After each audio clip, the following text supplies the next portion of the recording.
Indonesia merupakan negara kepulauan yang memiliki sejarah panjang. Pada zaman dahulu bahwa Indonesia atau yang lebih dikenal sebagai Nusantara terdapat banyak kerajaan. Terdapat banyak sekali kerajaan-kerajaan besar yang hingga kini kedikdayaan sejarah tersebut masih tetap melegenda. Perkembangan pesat agama Hindu-Buddha juga diikuti dengan berdirinya banyak kerajaan bercorak Hindu-Buddha pada masa itu. Istilah moksa sering disebut dalam kepercayaan Hindu dan Buddha. Konsep ini secara sederhana memiliki artian melepaskan diri dari segala ikatan duniawi serta perputaran reinkarnasi kehidupan. Moksa merupakan filsafat agama yang populer di India sejak ribuan tahun silam. Moksa berasal dari bahasa Sanskerta yakni muk yang berarti membebaskan atau kebebasan dari siklus reinkarnasi.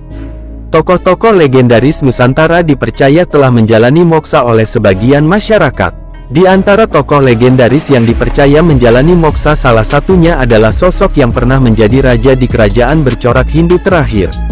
Tokoh legendaris tersebut konon menjalani moksa dan meninggalkan tahtanya sebagai raja.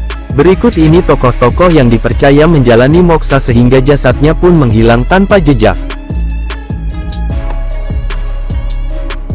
Prabu Siliwangi juga dikenal sebagai Sri Baduga Maharaja dipercaya merupakan salah satu tokoh Nusantara yang menjalani moksa. Beliau merupakan raja yang memerintah kerajaan Sunda Galuh dalam kerajaan bercorak Hindu terakhir di Tatar Sunda. Dengan masa pemerintahannya selama 39 tahun yaitu antara tahun 1482 Masehi hingga tahun 1521 Masehi, Prabu Siliwangi berhasil membuat Pakuan Pajajaran mencapai puncak kejayaannya. Kemudian dipercaya beliau menyingkir dari kerajaan ketika ajaran Islam masuk ke Nusantara. Saat itu beliau mendapat desakan agar meninggalkan kepercayaannya untuk menjadi mualaf.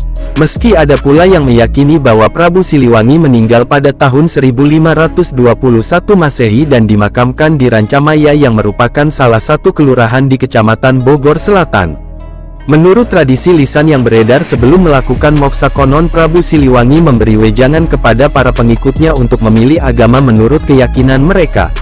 Inilah salah satu petua Prabu Siliwangi yang berbunyi bahwa ajaran dari leluhur dijunjung tinggi sehingga tidak akan kedatangan musuh baik berupa laskar maupun penyakit batin.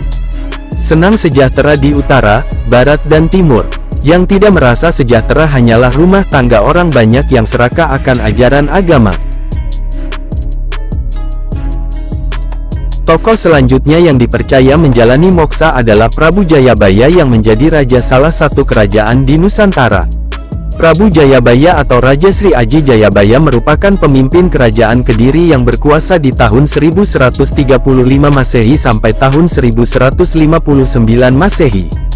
Kerajaan Kediri mencapai masa kejayaannya saat Prabu Jayabaya memegang kendali. Beliau juga dikenal dengan kemampuan meramalnya yang ditulis dan digabungkan dalam buku ramalan Jayabaya.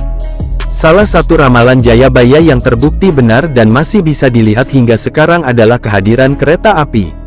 Inilah sebagian isi ramalan Prabu Jayabaya, yaitu besok kalau sudah ada kereta berjalan tak berkuda, tanah Jawa berkalung besi, perahu berjalan di atas angkasa, sungai kehilangan lubuknya, pasar hilang kumandangnya, itulah tanda bahwa zaman Jayabaya semakin dekat.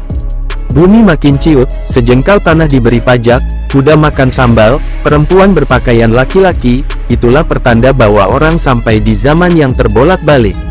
Prabu Jayabaya memilih meninggalkan dunia dengan cara moksa. Konon Prabu Jayabaya melakukan tapa moksa setelah dilanda perasaan bersalah kepada saudaranya sendiri yaitu Jayasabha. Beliau dan Jayasabha sering terlibat perseteruan hingga pada suatu ketika terjadi pertempuran hebat. Prabu Jayabaya berhasil mengalahkan dan membunuh saudaranya itu. Tampuk kekuasaan seluruh wilayah Jawa Timur akhirnya berada di bawah kekuasaannya.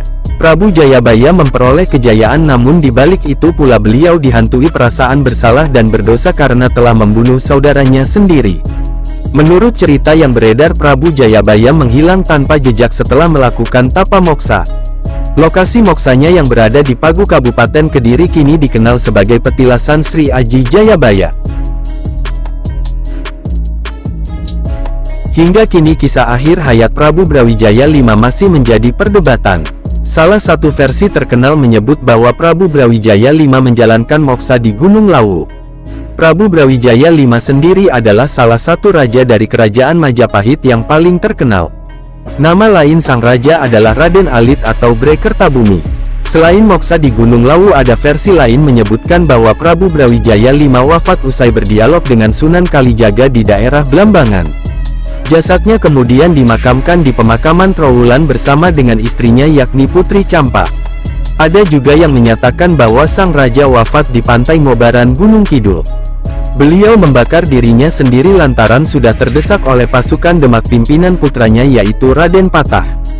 Versi lain menuliskan bahwa peristiwa bakar diri tersebut dilakukan sang raja bersama salah satu permaisurinya. Terkait manakah versi yang benar, maka hal tersebut tetap menjadi misteri.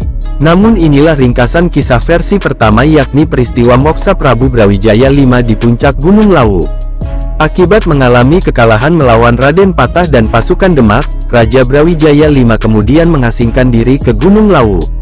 Ia didampingi oleh pengikutnya dan sejumlah pasukan. Ide untuk mengasingkan diri ke Gunung Lawu itu didapatkan sang raja tatkala dirinya bermeditasi. Ia mendapatkan petunjuk bahwa Majapahit sudah pudar kekuasaannya dan Wahyu Kedaton akan dipindah ke Kerajaan Demak. Setibanya di Gunung Lawu, Prabu Brawijaya V bertemu dengan Dipa Menggala dan Wangsa Menggala. Mereka adalah kepala dusun yang setia kepada pemerintahan Majapahit. Selama beberapa hari sang raja melakukan olah batin di atas Gunung Lawu. Dipa Menggala diangkat sebagai patih untuk menjaga Gunung Lawu dan 4 arah penjuru mata angin. Sementara itu Wangsa Menggala diberi tugas untuk menolong keturunan Brawijaya V yang ingin naik ke puncak Gunung Lawu. Usai mengangkat kedua kepala dusun tersebut, Prabu Brawijaya V kemudian melakukan moksa atau menghilang dari puncak Gunung Lawu.